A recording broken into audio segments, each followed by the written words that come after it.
Երբ Նիկոլ Փաշինյանը խոստանում է ներքին անվտանգություն, նա ընդամենը խոսում է այդ մասին ու խոստանում, բայց կառավարման 8 տարին հակառակն է ապացուցել։ Իր օրոք 40,000 հանցագործությունների ֆոնին արդեն պետք է իմանալ, նա կարող է անվտանգություն բերել ներքին, թե չէ։ Հայաստանում լիքը ապօրինի զենք կա ու դրանք գործածության մեջ են ամեն օր։ Երբ տան դիմաց սպանվում է համայնքապետը, այդ համայնքի բնակիչը կունենա անվտանգության զգացում։ Երբ օրենքով անձեռնմխելի падգամավորը ոչ մի բանի համար շինծու ձևով կալանավորվում է մեղադրանքով, նրան ընտրած քաղաքացին անվտանգության զգացում կունենա։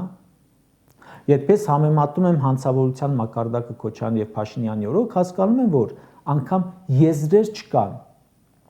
Կրկնում եմ, Փաշինյանը միայն խոսում է անվտանգության մասին։ Երկրորդ նախագահը դա ապահովել է։ Նիկոլ Փաշինյանը բնականաբար կխոստանա աղքատության նվազում, դա կխոստանան բոլորը։ Նայում եմ թվերը։ Փաշինյանի օրոք աղքատ է այնքան մարդ, որքան աղքատ էր իր գալու ժամանակ։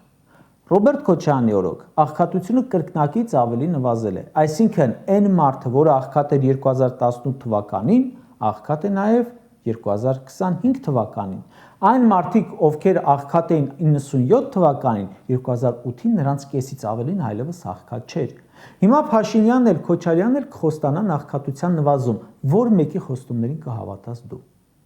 Փաստացի Փաշինյանը վերջին 8 տարում խոսել է աղքատությունից, բայց միայն խոսել է, կես տոկոս չի իջեցրել։